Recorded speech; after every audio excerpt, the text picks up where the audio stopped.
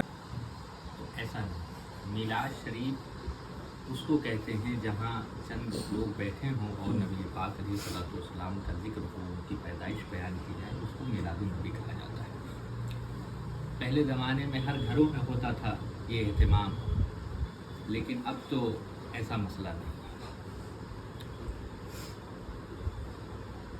ابھی قاری انس صاحب نے آپ لوگوں کو بہت ساری باتیں بتائیں کہ انسان کو اپنا ظاہر اور اپنا باطن یہ دونوں بہتر کرنا چاہیے۔ قرآن مقدس میں اللہ تعالیٰ نے ایمان والوں کے لیے فرمایا ہے کہ صرف ایمان سے ان کا کام نہیں چلے، ساتھ میں عمل کی ضرورت ہے۔ اللہ تعالیٰ فرماتا ہے قرآن مقدس میں والعصر، قسم ہے زمانے محبوب کی، ان الانسان لفی خسر، بے شک انسان نقصان اور خسارے میں ہے۔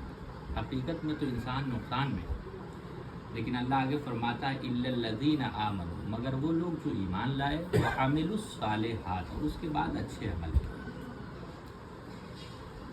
دیکھیے عمل کیا ہے؟ اعمال دو طرح کے ہیں، ایک وہ عمل ہے جو اللہ کے لیے کیا جاتا ہے، اور ایک وہ عمل ہے جو بندوں کے لیے کیا جاتا ہے۔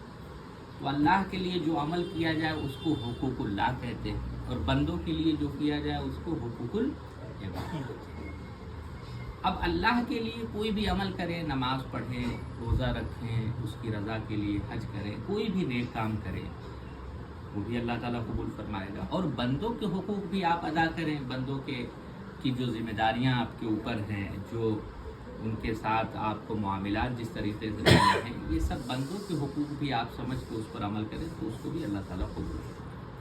لیکن ان سب کے پیچھے سب سے بڑی چیز کیا ہوتی ہے؟ نیت ہوتی ہے۔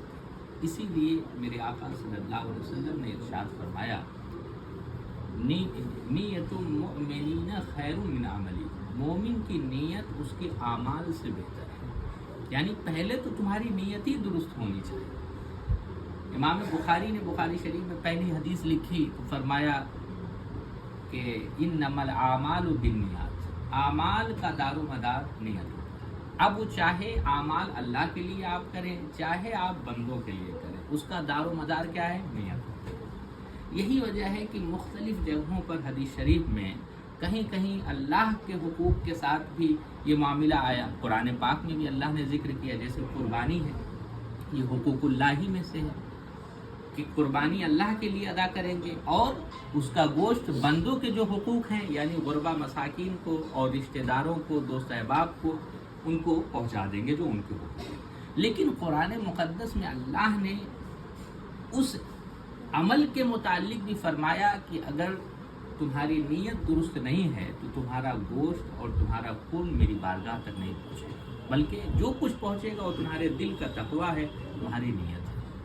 تو سارے اعمال میں چاہے وہ حقوق اللہ ہوں چاہے حقوق العباد ہوں، ان میں نیت سب سے زیادہ اہم ہے۔